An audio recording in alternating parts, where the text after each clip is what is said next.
ഇത് യൂസ് ചെയ്ത് കഴിഞ്ഞാൽ എന്തായാലും നിങ്ങൾക്ക് ആ ഒരു ഡിഫറൻസ് മനസ്സിലാക്കാൻ സാധിക്കും. നമ്മൾ മാർക്കറ്റിൽ കിട്ടുന്ന അഗർബത്തിയും അതേപോലെ തന്നെ സാമ്പ്രാണിയും വാങ്ങിച്ച് ഉപയോഗിച്ച് പണി വാങ്ങാതിരിക്കുക.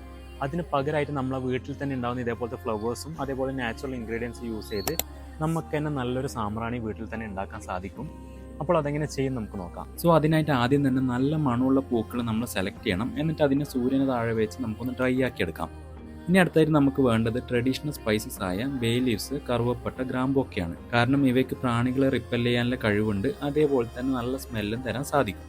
ഇനി വേണ്ടത് കർപ്പൂരാണ്. പച്ചക്കർപ്പൂരാണെങ്കിൽ അത്രയും നല്ലത്.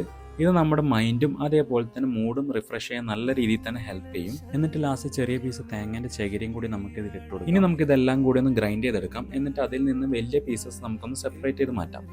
ഇനി അതിലേക്ക് കുറച്ച് നെയ്യും കൂടി ചേർത്ത് നല്ല രീതിയിൽ തന്നെ നമുക്കൊന്ന് മിക്സ് ചെയ്തെടുക്കണം. അറ്റ് ലാസ്റ്റ് അതിനൊരു കോൺ ഷേപ്പിലാക്കി എടുത്തു കഴിഞ്ഞാൽ ഒരു 24 മണിക്കൂർ നമ്മളൊന്ന് വെയിറ്റ് ചെയ്യണം. സോ നമ്മുടെ ഹാൻഡ് മെയ്ഡ് നാച്ചുറൽ സാമ്പ്രാണി ഇവിടെ റെഡി ആയിട്ടുണ്ട്. ഇത് നമ്മൾ സ്മെൽ ചെയ്താൽ തന്നെ നമുക്ക് ആ ഒരു ഡിഫറൻസ് കിട്ടും. അതായത് ആ ഒരു നാച്ചുറൽ സ്മെൽ എങ്ങനെയുണ്ടാവും അതേപോലെ ഇത് നമ്മുടെ വീട്ടിൽ യൂസ് ചെയ്യുന്നുണ്ടെങ്കിൽ നല്ല പ്ലസന്റും അതേപോലെ തന്നെ ഒരു പോസിറ്റീവ് ഫീലിംഗ് കൊണ്ടുവരാൻ നല്ല രീതിയിൽ ഹെൽപ്പ് ചെയ്യും. സോ ഇതെല്ലാവരും ചെയ്ത് നോക്കുക. എന്നിട്ട് നിങ്ങൾ അഭിപ്രായം ഒന്ന് കമന്റ് ചെയ്യുക. അപ്പോൾ നമുക്കൊന്ന് അടുത്ത വീഡിയോ കാണാം.